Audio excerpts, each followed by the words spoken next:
Ayan, ito ay dating minero sa lugar ba yun?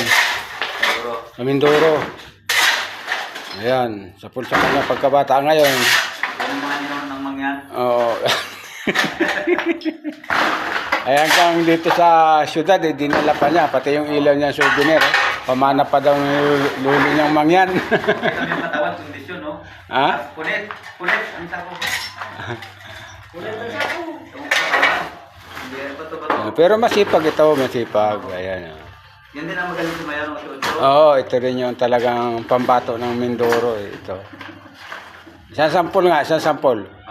Sampol. Sampol. Otso. Sampol muna. Sampol. Sampol muna. Oo. Nahiyak ka eh.